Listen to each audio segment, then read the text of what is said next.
روٹی، کپڑا اور مکان، یہ نعرہ تو آپ سب نے سنا ہوگا، لیکن آج کے پاکستان میں روٹی صرف نعرہ نہیں، ایک بہت بڑا سوال بن چکی ہے۔ جس ملک کی بنیاد زراعت پر ہو، جہاں کی زمین سونا اگلتی ہو، وہاں کا کسان سڑکوں پر کیوں اور عوام کا نوالا اتنا مہنگا کیوں ہو گیا ہے؟ آج ہم بات کریں گے اس گندم کے بحران کی، جو دراصل قدرت کی طرف سے نہیں بلکہ بد انتظامی کی پیدا کردہ آفت ہے۔ اس بحران کے پیچھے کوئی ایک وجہ نہیں بلکہ 4 بڑے ستون ہیں جنہوں نے ہماری زراعت کو ہلا کر رکھ دیا ہے۔ پالیسی کا فقدان، ہماری حکومتوں کے پاس کوئی مستقل منصوبہ بندی نہیں۔ کبھی گندم باہر سے منگوا لی جاتی ہے جب مقامی فصل تیار ہو، اور کبھی کسان کو ریٹ کا ہی پتہ نہیں ہوتا۔ یہ بے یقینی کسان کا حوصلہ توڑ دیتی ہے۔ ذخیرہ اندوزی اور سمگلنگ، جب فصل کٹتی ہے تو مڈل مین متحرک ہو جاتا ہے، سستے داموں گندم خرید کر گودام بھر لیے جاتے ہیں، پھر مصنوعی قلت پیدا کر کے کہیں بھی سمگل کر دی جاتی ہے۔ پھر آتا ہے کلائمیٹ چینج یعنی موسمیاتی تبدیلی، کبھی بے وقت کی بارشیں تیار فصل تباہ کر دیتی ہیں تو کبھی شدید گرمی دانہ چھوٹا کر دیتی ہے۔ ہم آج بھی پرانے طریقوں پر چل رہے ہیں جبکہ موسم بدل چکا ہے۔ لاسٹ میں آتا ہے مہنگی لاگت، کسان کے لیے اب کھیتی باڑی گھاٹے کا سودا ہے۔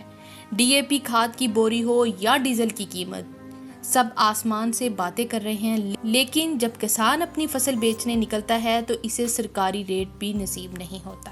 اس کھیل میں نقصان کس کا ہو رہا ہے؟ صرف 2 لوگوں کا، ایک وہ جو خون پسینہ بہا کر فصل اگاتا ہے یعنی کسان، اور وہ مقروض ہو کر اپنی زمینیں بیچ رہا ہے، اور دوسرا وہ جو محنت مزدوری کر کے اپنے بچوں کے لیے 2 وقت کی روٹی خریدتا ہے، یعنی عوام۔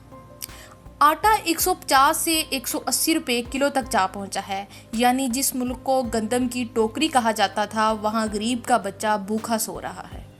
کیا اس بحران کا کوئی حل ہے؟ بالکل، اگر نیت صاف ہو تو یہ ممکن ہے۔ مستقل ریٹ، حکومت کو چاہیے کہ بوائی سے پہلے کم سے کم 3 سال کے لیے ایک امدادی قیمت مقرر کرے تاکہ کسان بے فکر ہو کر کاشت کریں۔ براہ راست خریداری، مڈل مین کا کردار ختم کیا جائے اور حکومت براہ راست کسان سے گندم خریدے۔ سخت قانون سازی، سمگلنگ اور ذخیرہ اندوزی کو معاشی دہشت گردی قرار دے کر کڑی سزائیں دی جائیں۔ جدید ٹیکنالوجی، کسان کو سستے سولر پینلز، جدید بیج اور ڈرپ ایریگیشن پر سبسڈی دی جائے تاکہ فی ایکڑ پیداوار میں اضافہ ہو۔